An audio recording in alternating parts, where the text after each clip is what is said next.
Olá, sejam bem-vindos ao Caminho de Guermantes, podcast dedicado à literatura e às maravilhas das artes.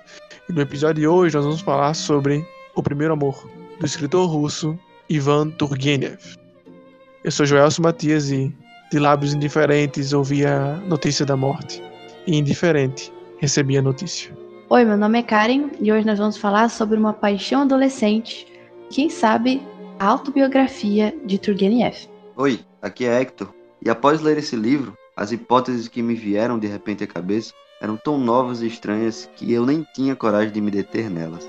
Mais uma vez estamos aqui reunidos para falar sobre o russo. Nós sabemos que vocês gostam, nós também gostamos muito. Surpresa! Quase não tem russo aqui, né? Mas pelo menos dessa vez é uma novela russa, né? Não é mais um conto russo. Dos últimos dois que a gente já tem gravado por aí, ou dos mais do que isso, já perdi as contas, além dos romances russos que a gente já tem falado. Antes de entrar no podcast propriamente dito, gostaria de convidá-los a seguir nossa página no Instagram. É só digitar lá no Instagram _Caminho de Guermantes e você vai conseguir encontrar o nosso querido perfil. Lá você vai encontrar muito material, muitos stories interativos, muitos posts interessantes sobre leitura, educação e métodos de estudos. Se você quiser algo mais aprofundado, segue lá a nossa página no Medium. É só digitar também no Google ocaminho.medium.com que você será direcionado para o nosso perfil, onde escrevemos alguns textos mais aprofundados sobre os mesmos assuntos do Instagram. Espero que sigam, leiam e gostem. Vamos para o programa. Como já é de costume aqui no nosso podcast, vamos falar antes um pouco sobre o homem por trás da obra, Ivan Turgenev. Então, o Ivan Turgenev, ele é muito famoso por aquele romance Pais e Filhos, e também aquele Memórias de um Caçador e do Rudin, ou Rudin, não sei. Todos esses livros têm um forte cunho social. Então, o Turgenev era famoso por expor isso de uma maneira não muito complexa. A gente estava até aqui conversando anteriormente que a escrita do Turgenev é muito agradável. Ela é muito limpa, muito clara e simples, né? Ele não é daqueles que faz grandes devaneios ou usa descrições muito complicadas. Não, ele é simples e as histórias acabam sendo muito agradáveis por causa disso. E aí, esse cunho social e político da maioria das obras, ela está menos presente nessa de hoje, que é Primeiro Amor. Nesse Primeiro Amor, a gente tem uma novelinha, então ela é bem curta, tem ali no máximo umas 100 páginas, em média, e o ponto de vista desse pequenino romance, né, porque é um romance, afinal, é uma história sobre um romance, ele parte de um adolescente. Então, toda essa discussão que o Turgenev costumava fazer nos outros romances acaba ausente aqui. Ela é muito mais focada nessa parte dos afetos, dos sentimentos, e talvez por isso que ela é tão diferente e tão agradável, né? Sim, sobre essa questão dele escrever de forma limpa, né? É o que eu já falei antes aqui, é o que chamam de escritores artesãos, né? Ele se esforça ali, é como se fosse exatamente lapidar o texto, né? Ele não só escreve, ele realmente está a lá Michelangelo fazendo seus cortes, suas adaptações perfeitas, né, no mármore bruto. Só que no caso, com as palavras, a gente consegue ver aquilo que eu acho que eu e Karen já temos conversado em algum momento em algum podcast passado, sobre aquilo de que o bom autor, ele escreve de maneira complicada, ele quebra a cabeça e ele escreve algo muito bonito, poético, frases belas, mas não complexas, né? É aquela coisa que flui. Você não vê o trabalho do autor naquela questão. Você não vê a técnica rolando. Mas para um olho atento, para um olho habilidoso, você percebe, né? Todas as técnicas por trás, todas as construções e todo o cuidado e esmero que teve ali para a construção de cada pequena frase. Eu gostaria de fazer uma pergunta aqui, mais temática agora. Karen, como essa obra chegou até você? Você se sentiu tocada por essa obra? Porque eu tenho um questionamento a ser levantado aqui, que eu posso desenvolver mais à frente. Espero que não me entendam mal, ouvinte. Presta no que eu vou falar agora, não me entendam mal. Mas eu acredito que a leitura masculina desse livro ela é um pouco diferente. Pela questão de experiência, sabe? Exatamente porque o personagem também é masculino, enfim. E é uma questão de experiência com o sexo oposto feminino. Diz aí, Karen, como é que foi a experiência pra você de ler o texto? Você acabou ele de forma desgraçada, você está em prantos. Nossa, não. Definitivamente não. Eu achei assim, divertida, na verdade. Que? Não foi nada dramática, não. Eu achei, sei lá, muito bonito todo o sentimento que ele tinha, mas eu sempre achei muito estranha a Zendaya em si, entendeu? Eu, assim, a beleza, ela era admirável, até porque, enfim, ela devia ser muito interessante, mas não sei, eu não gostava do comportamento dela, eu achava que ela tava fazendo aqueles meninos lá de cachorrinhos, entendeu? Comendo na mão dela, e eu não gostei dela, tive uma certa antipatia pela personagem. E o menino, né, no caso, qual é o nome dele, gente? É bom a gente já se acostumar com os nomes também. Vladimir. O Vladimir, ele, não sei, parecia uma criança, então acho que por isso que foi tão divertido. Parecia sei lá, um iniciante em tudo, e era bonitinho ver todo esse sentimento que ele tinha por ela. Não foi nada dramático, não. Isso é desgraçado. Isso não é bonito, não. Isso é uma desgraça. Ai, ai, ai. Aí, ó. Ela disse que se divertiu na leitura, tá vendo? Olha aí, Já tá vendo? É por isso. revela um pouco É, da diferença entre a experiência da leitura.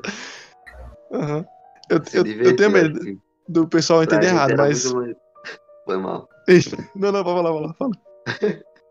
Pra gente era... Não consigo nem descrever. Não, é porque assim. Conversando com meus Agora eu amigos, assim, quero sabe? ouvir. Vocês leram esse livro juntos? Foi na mesma época? Foi. Ah, então agora eu quero saber o que vocês acharam. Conta aí. Desgraça, pô, desgraça total, pô. É porque assim, É isso. eu vou tentar falar, não tô generalizando, não tô colocando rótulo.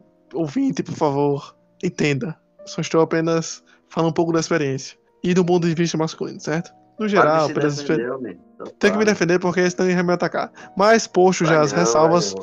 vamos ao ponto principal. Normalmente, a esperança não, a experiência masculina com o sexo oposto, ele tem essas nuances, né, essas coisas mais complicadas, né?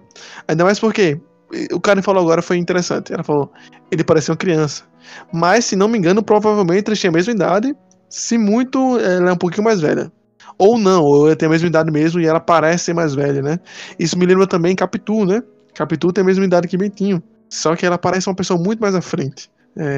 Se ele deva realmente ter algumas questões aí antropológicas ou de gênero, mas não importa isso pra mim agora. Eu só queria falar como foi desgraçado ler isso, porque é uma experiência comum. Se você conversar com qualquer menino aí que tá crescendo, ou então que já cresceu e passou por essa experiência, sabe que em algum momento ele conhecia uma garota, ou mais velha, ou então aparentemente mais velha, que era o centro das atenções e que puxava muito sua admiração. Inclusive, quando eu tava lendo, eu acreditei na admiração dele. Porque eu sabia que ela é snob, eu sabia que ela tava sendo babaca. Só que eu comprei. Porque eu já comprei isso um dia, sabe? Então, foi muito mais fácil pra mim. E com isso veio a queda, a desgraça, né? Concorda, Hector? É o simples princípio da identificação. Você vê, você lembra e fica triste junto. Acabou. Pô. Foi desse jeito, pô. Desse jeito, galera. Eu sei como é que é, meu. Eu sei como é que é. Sei como é. Sei. Pois é, e voltando à questão da Capitu, né? É a mesma coisa, né? Ela parece mais velha, ela parece manipular, né? Inclusive, não é sobre um caso burro, mas a Capitu tem essa coisa de controlar as situações. A gente vê que ela é uma menina mais esperta, né, do que ele. E a gente vê isso também aqui na Zinaida, que ela tem esse poder de controle, assim, não só dele, que ele é mais novo, mas também dos outros homens ao redor, né? Um cara dá um gatinho, os outros caras ficam fazendo brincadeirinha com ela. Quem ganhar a brincadeirinha ganha algo dela que não é realmente um prêmio. Eu nem lembro o que era o que ganhava. Vocês lembram? Ninguém Não lembra. lembro. Não Era lembro. uma prenda. Aquilo, se ele ganhasse, ele podia decidir o que ela faria, entendeu? Mas, geralmente Pronto. era um beijo no rosto. Na maioria das vezes foi Sim, isso. umas besteiras assim, coisa de gado. Esse aqui é um livro anti-gado. Você lê e fala assim, não quero isso pra minha vida. Aí você Não quero fica ir. vacinado. Será que é inspirador pra alguém? Deve ser. Ei, mas eu sinto Eu senti no livro também um aspecto de amadurecimento. Eu acho Sim, que é válido também. sim, claro. E só um negócio, ela tem 21, viu? Tá escrito lá. Não é E ele tem impressão, não. quantos? 16. Outra coisa interessante, né, nessas comparações é que no Pais e Filhos tem a Odistovna, que também é uma mulher mais velha, assim, né? Mais madura e que chama a atenção do pequeno Arcade, né? Que se apaixona pela mulher mais velha, né? Inclusive, em breve faremos aí Pais e Filhos também. Só esperar a Hector ler, que a Hector tá enrolando pra ler esse livro. Quem sabe o Zé Guilherme também não lê. E parece, a Karen falou na abertura que tem um fator bibliográfico, eu não sabia, quero ouvir mais sobre isso. Mas realmente parece ter, né? Essa personagem feminina inalcançável, mais velha, assim. Parece que ecoa em toda a sua escrita e sua literatura.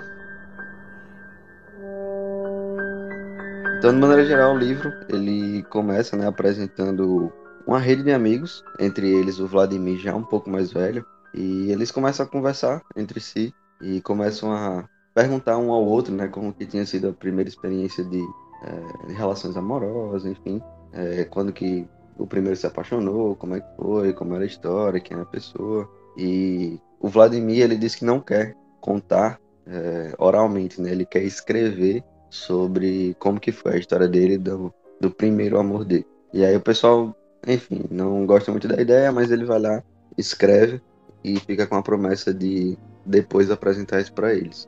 E aí ele faz isso, ele escreve, né, toda essa história que a gente vai ler e ele apresenta para os amigos dele. Então também tem um aspecto meio que metalinguístico aí também.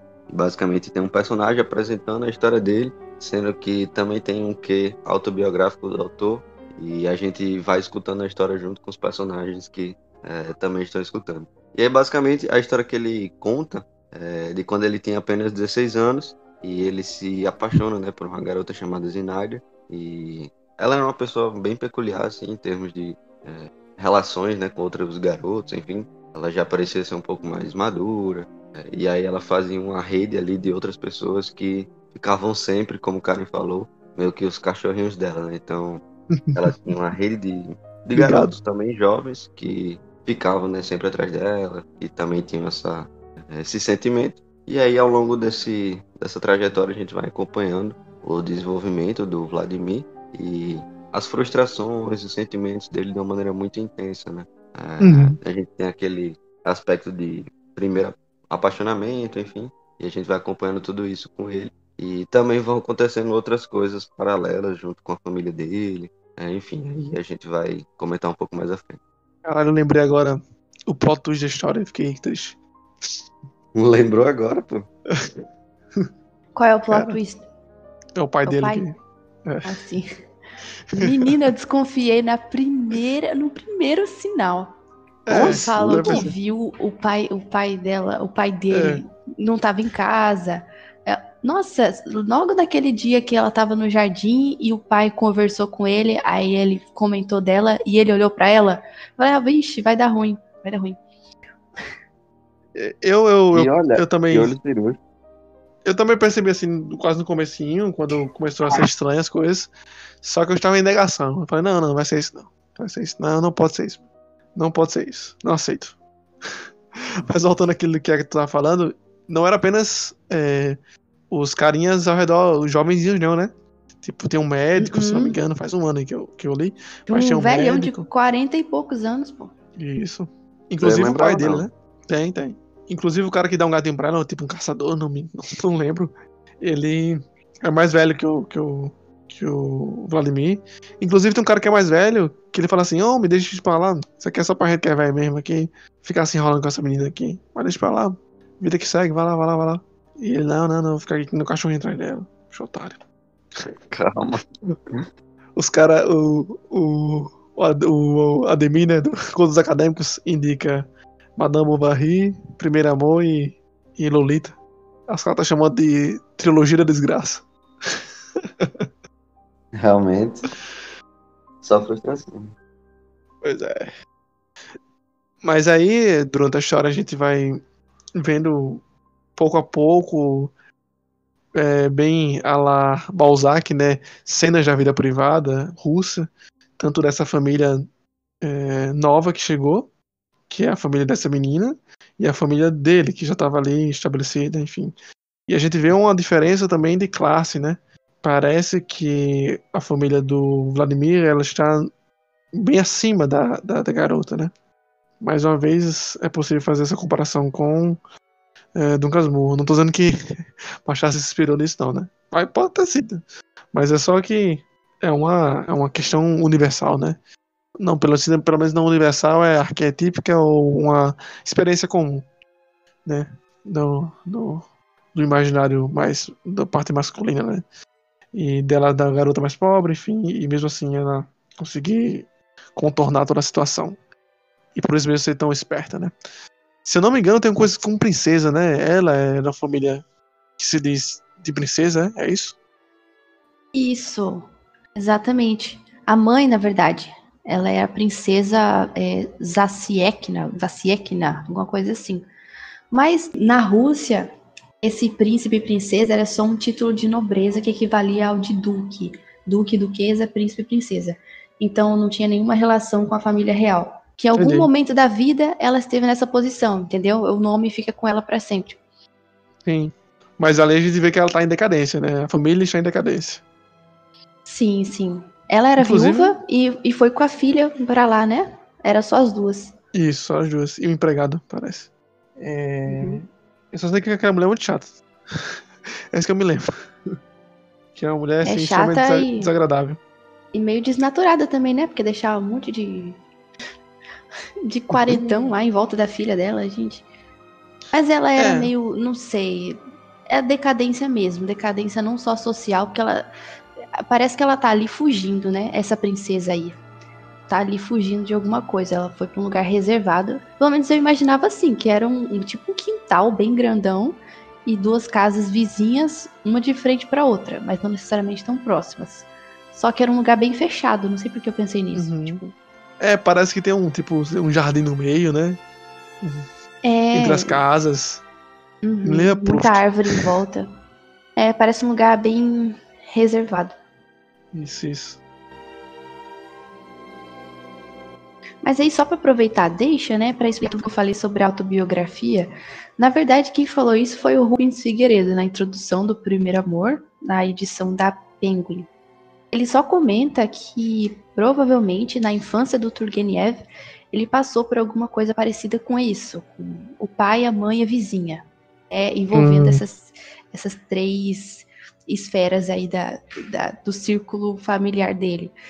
E parece que também há muita semelhança com aquilo que ele dizia sobre o próprio pai. Porque aqui a gente tem uma descrição bem interessante sobre a visão que o Vladimir tinha do pai dele, logo no início, né? Que ele via com respeito, que não tinha muito afeto, né? Mas toda vez que o pai dele conversava com ele se sentia muito bem, ele se inspirava naquele homem que era forte, que saía e tal. Enfim, então isso aí se relata muito com a visão que o Turgenev dizia ter do próprio pai. E também uma outra coisa que você pode sinalizar uma autobiografia, é lógico que não é uma autobiografia, é só um modo de dizer, mas é que alguns elementos da história se relacionam com a vida do autor, né? Isso. Ele comenta que Turgenev ele nasceu rico e jamais precisou trabalhar. Mas ele estava na Rússia ainda, né? Então a Rússia sempre teve esse caráter de inferioridade em relação aos outros países da Europa, até aquilo que a gente comenta sobre Ocidente ou Oriente, enfim, essa situação aí sempre colocou a Rússia em uma posição um pouco atrasada em relação aos outros países.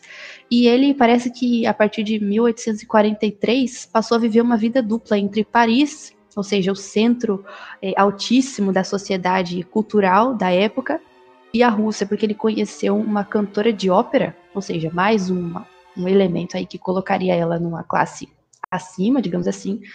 E, enfim, o Rubens Figueiredo comenta que talvez exista uma semelhança nisso aí, nessa relação dele com essa parisiense aí, altíssima parisiense, e ele como um russo. Até porque tu falou as coisas da pobreza, né? Essa questão de tipo dele ser um pouquinho, tem uma síndrome de vira-lata também, né? Por causa da Rússia e tal. Ele teve uma formação na Alemanha, né? Uma formação clássica na Alemanha. Então é provável que essa síndrome de inferioridade perseguisse ele mesmo ele sendo rico, né? Abastado, sim. Tem uma piada aí. Pode cortar isso aqui. Tem uma piada aí que os caras dizem aí, né? Que Dostoiévski dizia que se tivesse dinheiro que nem Turgenev, conseguiria escrever melhor. Dostoiévski tinha que escrever pra vender, né? Pra pagar as contas aí. Tinha que escrever tudo, né, pô?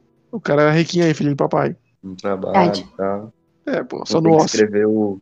Não tem que escrever o jogador em um dia porque tem que pagar a porra de uma É, conta. pois é. É a Os caras conta levam tudo de de jogo, cachaça. né? Pois é. Não é isso. A O conta jogo. da agiota, né? É por isso que ele matou a agiota no Crime e Castigo. Isso, caralho, pode crer. Caramba, vô, a obra de Dostoiévski é uma autobiografia completa. Pois é. Olha que coisa boa, o cara vendeu o livro que ele escreveu sobre a vida dele, o jogador, né? O cara joga, vou escrever sobre isso que eu faço todo dia já. E ganha dinheiro com isso. E a parte boa é que ele conhece tão bem o jogo, ele passa páginas e páginas ali descrevendo só pra deixar o livro mais volumoso. E aí, ó, ao vivo aqui, aí que tô falando mal da escrita de Dostoiévski. É porque esse livro é muito inútil, pô. Pois na abertura na introdução do livro que eu li, né, na edição que eu li, o cara dizia assim: Dostoiévski escreveu em 20 dias uma obra que muitos de nós em 20 anos não escreveria. Isso eu acredito. Eu não escreveria o jogador. Tendo um pouquinho de esforço, né, pô?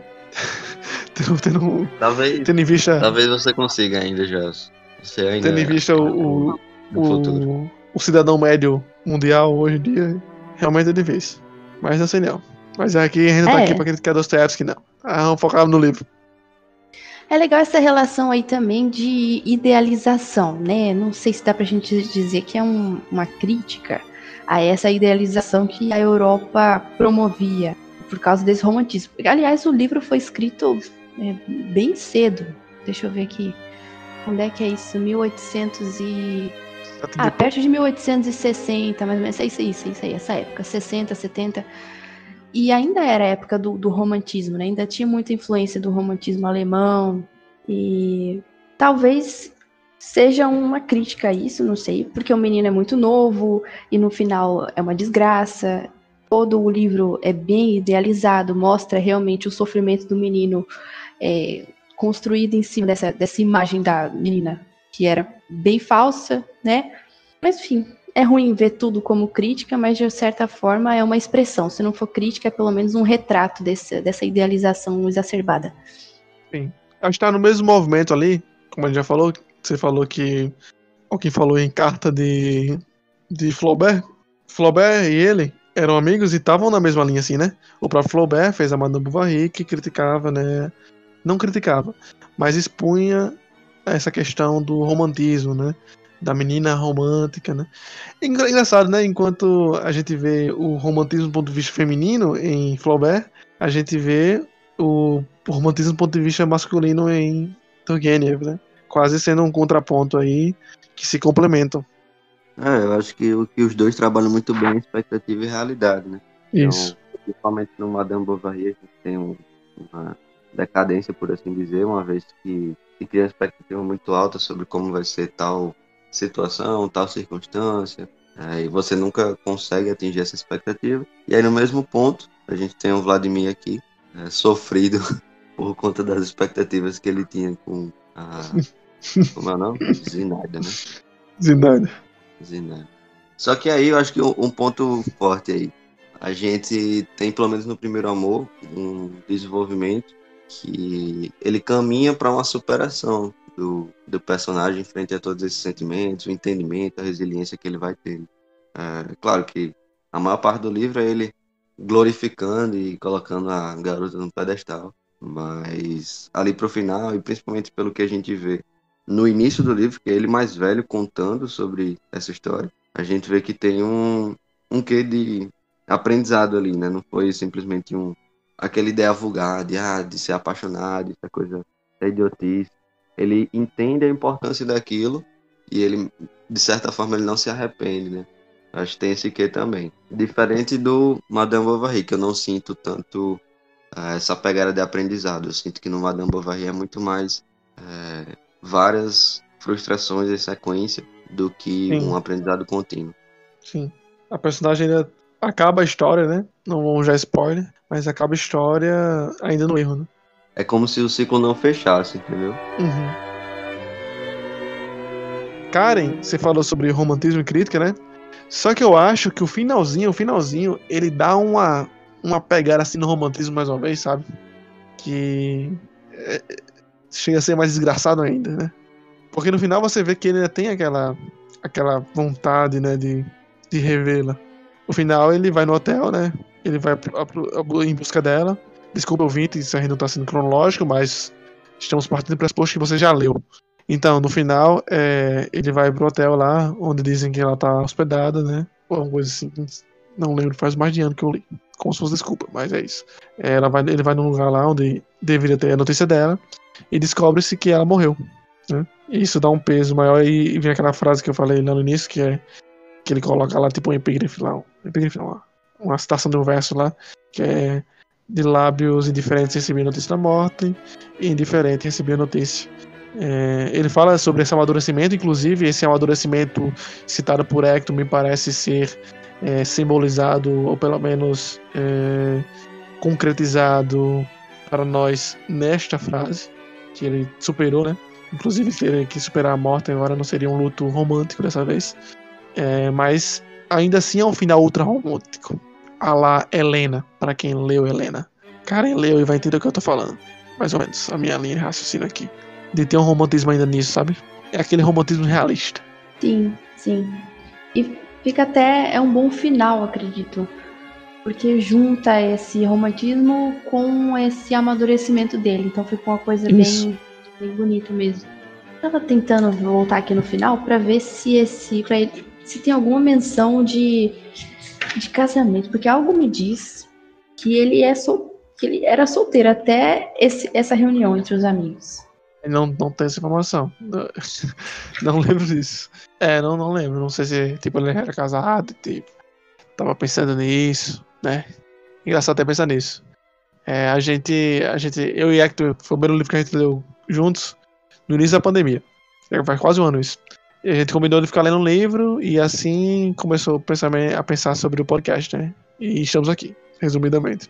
Mas eu lembro o comentário que Hector fez que foi: eu imagino o Vladimir escrevendo isso hoje em dia, né? As sensações dele, o que ele sentiu naquele momento de escrita, na rememoração daquelas ideias, daqueles sentimentos, daquelas experiências, né? O que será que aquele homem adulto, maduro, pensou, né? Do que ele se arrepende? O que ele teria feito diferente? Ou melhor, será que ele teria feito diferente? Será que essas experiências, por mais horríveis que não sejam, ou mais tristes que possam ser, não sejam de extrema importância para o ser humano? O Solzhenitsyn, né, do Arquipélago Gulag, tem um documentário, um trecho de um documentário que ele fala, né, que o sofrimento é bom para o ser humano. É claro que não devemos buscá-lo. Buscar o sofrimento é antinatural.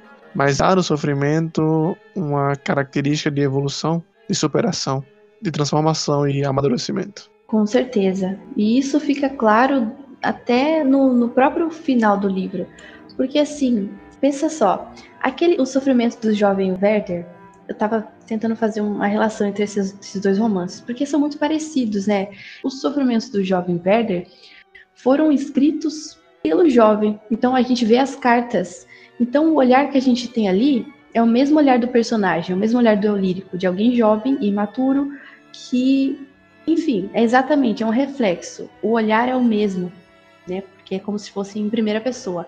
Aqui é em primeira pessoa também, só que em tempos muito diferentes. Então o que a gente tem aqui é uma narração de um evento do passado. É um homem já maduro, já velho, já tinha passado, 40, 50, e ele estava lembrando disso.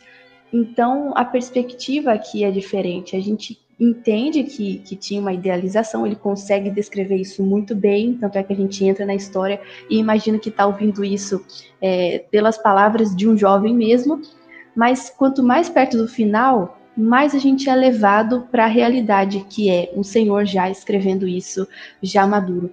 Então, lá pro finalzinho já começa isso. Acho que, olha, as 2 últimas páginas é que isso fica muito claro. Sim. É quando ele conta da morte dela, que ele tenta lembrar da sensação que ele teve. Ele teve a impressão de que algo apertava o coração dele. E aí ele diz que essa ideia amarga penetrou nele com toda a força de uma acusação implacável. E aí ele comenta, foi nisso que deu. Então ele tem uma espécie de confissão aqui, uma espécie de autorreflexão, dizendo de toda aquela juventude que eu tinha, virou isso. Assim, acabou do nada, eu passei muito tempo, claro, tentando processar isso, mas foi nisso que deu, toda aquela aventura, tudo aquilo que eu pensava que eu podia fazer. E aí começa uma reflexão muito boa, inclusive uma citação que a gente pode até postar lá no Instagram depois, mas que é para guardar para a vida, assim, aquilo que ele fala sobre a juventude. Né? Fica bem depois daquela citação que o Joelson abriu o podcast. De lábios indiferentes recebia a notícia da morte. Caramba, essa parte é massa. Indiferente ouvia a notícia. Ele fala... Os versos soaram em minha alma. Ah, juventude, juventude, você parece não ligar para nada, parece possuir todos os tesouros do universo. Até a tristeza lhe traz contentamento, até o desgosto lhe cai bem. Mas você é confiante e ousada, você diz, só eu vivo. Mas cuidado, também para você os dias correm e somem, sem conta e sem deixar vestígios. E tudo em você desaparece, como a cera sob o sol, como a neve. E talvez todo o seu segredo desse seu encanto consista não na possibilidade de fazer tudo, mas na possibilidade de pensar que você fará tudo. Consista justamente em que você solte aos ventos forças que não saberia empregar de outro modo. Consista em que cada um de nós se considere a sério um perdulário, e acredite a sério que tem o direito de dizer: ah, quanta coisa eu faria se não tivesse desperdiçado meu tempo. Enfim, parece que a gente termina o livro com uma reflexão madura sobre aquela juventude, e que por isso que é tão diferente dos sofrimentos do jovem Werder. A gente tem o privilégio de ver o resultado final disso, né? Não é tão somente a experiência dele, mas a reflexão final que ele tirou de tudo isso. Parece que estão concordando mais com o cara, é verdade. Porque se você pega o Werder como o pré-romantismo, assim, né? O precursor do romantismo, a gente vê agora um homem que inspirou esse amor, logo vemos a superação do romantismo, né? Realmente parece mesmo essa construção romanesca, né? Mais uma coisa aí, Karen, desse trecho. Acho que eu marquei outro trecho aí, em laranja, nesse finalzinho. Eu achei depois essa parte que tu fala, que tu leu aí. É o finalzinho, que ele diz que vai rezar pela senhora, não sei o quê. Vai rezar pela alma da mulher. Tá aqui. Quer que eu leia? Peraí. Leia, por favor. Mas de tudo aquilo que eu esperava, o que se realizou? E agora, quando em minha vida já começam a baixar as sombras do entardecer, que estou de mais fresco, de mais caro, do que as lembranças daquela tempestade primaveril, matutina, que passou tão depressa. Mas não devo me acusar injustamente. Naquele tempo, jovem e leviano, não fiquei surdo à voz triste que apelava a mim, no som solene que vinha da sepultura. Lembro que dias depois de saber da morte de Zinaida, eu mesmo, movido por um impulso peculiar e irresistível, presenciei a morte de uma pobre velha que morava em nossa casa. Coberta de andrajos, deitada sobre tábuas duras, com um saco embaixo da cabeça, ela expirava de modo difícil e penoso. Toda a sua vida transcorrera numa luta amarga contra as necessidades cotidianas. Não conheceu alegrias, não provou o mel da felicidade. Como não se alegar com a morte, sua liberdade, seu repouso? No entanto, enquanto seu corpo seco ainda resistia, enquanto o peito ainda se erguia agonizante sob o braço que jazia gelado sobre ela, enquanto suas últimas forças não a abandonavam, a velha continuava a fazer o sinal da cruz e não parava de murmurar: Senhor, liberte-me dos meus pecados. E a expressão de medo e de pavor do fim só desapareceu de seus olhos com a última centelha de consciência. Lembro que ali, junto ao catre da pobre velha, temi por Zinaida, e me veio a vontade de rezar por ela, por meu pai e por mim. Esse finalzinho, esse finalzinho é foda. Esse final entrou pra lista dos melhores finais. Eu tenho uma lista dos melhores finais que eu já li na vida, e esse aqui tá no topo. Caramba, esse finalzinho assim, posta assim pra você, ó, aqui, ó, tá na condição, mano? É essa aqui, ó. O cara tem pena dela, do pai e dele mesmo. Pena dessa circunstância triste que a vida impõe. Pena de tudo isso que se passou e do que não aconteceu. E do que aconteceu também, né? Caralho. Mas não é tão negativo não, essa pena. Não, porque... mais esperançoso. De certa forma, ele tá reconhecendo ali que ele não viveu da melhor forma possível. Ele vê na morte da velha algo desse tipo, assim, que ela não teve a vida que ele teve. Ela não foi feliz, ela não gastou tempo com pequeninas felicidades. vãs, né, ínfimas, inúteis, mas ela batalhou a vida toda e a morte estava ali como um descanso. Sim. E é igual pra todos, Parece né? que ele reconhece o valor da morte nesse momento, de forma Sim. igual para todos. Uhum. Uma coisa que a gente não citou aqui, mas está pressuposto, né? É todo o desenvolvimento do relacionamento do Vladimir com a Zinaida. E o plot twist que a gente já informou, mas vale a pena lembrar, de que essa pessoa que a Zinaida tava vendo, né, escondido, que gera o ciúme do Vladimir durante toda a história, é o pai dele, né? E que torna as coisas muito mais complicadas. Essa relação estranha que ele tem com o pai dele, né? De admiração, mas de um certo temor. Que me lembrou também um pouco da relação que o Marcel tem com seu pai na obra No Seu Tempo Perdido. Depois vocês podem falar um pouco mais sobre isso, que vocês leram mais que eu. Não sei se tem muita relação, mas não sei porque eu tive essa intuição de que há uma ligação aí. E pior as coisas, né? Que é o pai dele. Tipo, se fosse um cara qualquer, de boa, dá pra superar. Mas é o próprio pai. E aí, tendo isso como pressuposto, tendo isso já estabelecido, eu gostaria de retomar uma cena que é muito estranha. Que na minha memória é muito estranha. Vocês podem me lembrar, vai que eu esqueci, eu tô com uma falsa memória aqui. Mas o pai dele leva ele, né, pra ver não. O pai dele leva ele pro canto e esse pai dele vai ver essa sua amante, ou seja, a Zinaida, a garota que o Vladimir amava. E parece que tem uma relação meio sadomasoquista ali, que o pai dele dá uma chicotada nela. É isso, né? Ou eu tô inventando coisa aqui? Eu tô até agora tentando entender essa cena, porque eu não entendi. Foi muito estranho. Pelo menos eu entendi exatamente assim. Mas ela tava numa janela alta, de alguma forma assim, e ele tava embaixo. Não foi assim? É, mais ou menos isso. Deixa eu procurar aqui. Você lembra do que dessa cena, Hector? Nem lembro muito bem, não, sabe mesmo. Eu acho que quando eu vi, fiz, caralho, que viagem é essa? Eu passei direto. Eu olhei e fiz, né, isso aqui não precisa entender, não. Pode deixar. Já é demais pra mim. O cara aí vai ver aí pra retomar essa cena. Quero compreender melhor isso aí. Esse ocorrido. Aqui, achei, olha só. Eles estavam andando de cavalo, ele com o pai dele. Aí o pai dele falou assim, ó, fica aqui, amarra o cavalo aí na estaca, fica cuidando que eu já volto. Só que ele não ficou. Deu um tempinho, ele começou a seguir o pai dele. Porque ele já estava desconfiado, né? Antes já tinha acontecido os episódios que ele encontrava o pai dele no meio da mata lá e... Enfim, ele já estava desconfiado. Aí diz assim, ele visualizou o pai dele e ele achou que o pai dele percebeu a presença dele. Então ele falou, meu primeiro impulso foi fugir. Meu pai vai vir para cá, pensei. E aí estou perdido. Mas aí um sentimento estranho, um sentimento mais forte que a curiosidade, mais forte até que o ciúme, mais forte que o medo, me deteve. Comecei a observar, esforçando-me para ouvir. Parecia que o papai dizia algo com insistência. Zinaida não concordava. Parece que estou vendo seu rosto agora, triste, sério, bonito e com uma indescritível marca de devoção, tristeza e amor, e também uma espécie de desespero. Não consigo encontrar uma palavra. Ela pronunciou palavras monossilábicas, não ergueu os olhos e apenas sorriu. Submissa e obstinada. Só por aquele sorriso reconheci minha Zinaida de antes. Papai encolheu os ombros e ajeitou o chapéu na cabeça, o que nele era sempre um sinal de impaciência.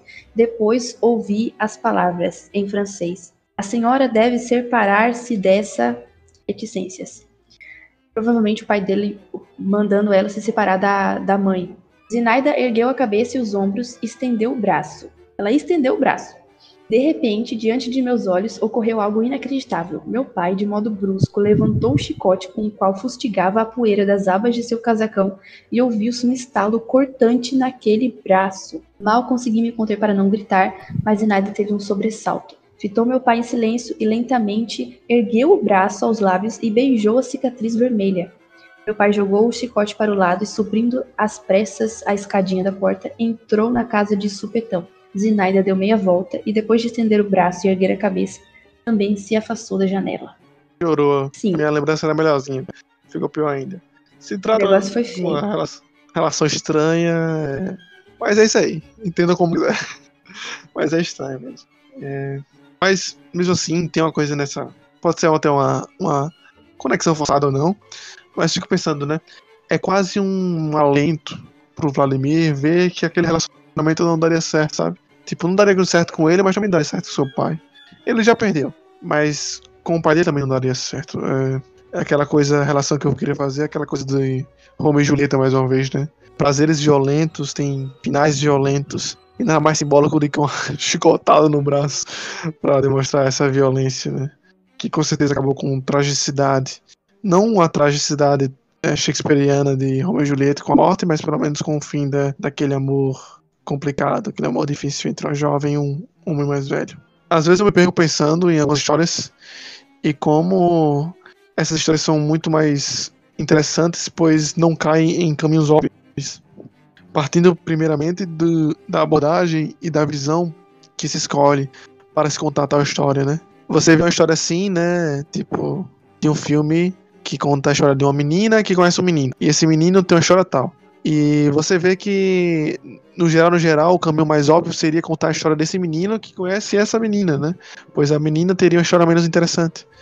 Mas não, o autor, o diretor do filme, por exemplo, opta por ir para outro caminho, ver a história de outra visão, e mesmo assim ser tão genial quanto. Essa poderia ser mais uma história de amantes, né? Do ponto de vista do homem, ou do ponto de vista da menina, que teria mais um menino aí atrás dela, só que ele fica com o pai. Deve ter inúmeros romances aí, romances de dona de casa, né? Como o pessoal chamava antigamente, que deve contar essas histórias. Mas não foi esse o caminho escolhido, né? Outra visão foi optada para mostrar a mesma história. Acho que o melhor do livro é o final, definitivamente. Por mais discordâncias que haja na perspectiva de cada um ao ler a história em si, pode parecer muito bonito, pode parecer muito exagerado, divertido, desgraçado, mas o que a gente concorda é que o final é realmente surpreendente, porque a gente consegue ver a beleza daquela mistura muito bem equilibrada entre romance e amadurecimento, né? A gente tem o privilégio de ver o resultado disso tudo expresso por um homem já idoso, quer dizer, não tão idoso, né, mas já maduro, consciente de tudo isso, revivendo as memórias e deixando um conselho assim para aquela juventude que, tal como o Werder, né, acha que tem tudo nas mãos e consegue controlar tudo e fazer o que quer. E parece que o que sobra no final é isso, né? Aquela senhora em sofrimento lá em leito de morte, rezando. E ele rezando por ela, pedindo por perdão, misericórdia. E parece ser esse o momento derradeiro, né? Parece ser o ápice desse processo de amadurecimento dele. Ainda jovem, depois de passar por um processo de sofrimento, né? Por aquela paixão que ele teve, ele reconhece ali o fim de tudo. Né? Aquela senhora que sofreu tanto, passou a vida trabalhando, passou a vida em sofrimento, não teve as mesmas alegrias que ele, mas estava ali, no mesmo lugar onde ele reconhece que estaria daqui a alguns anos. E esse foi mais um episódio do Caminho de Guermantes. Esperamos que vocês tenham gostado da discussão e das reflexões levantadas.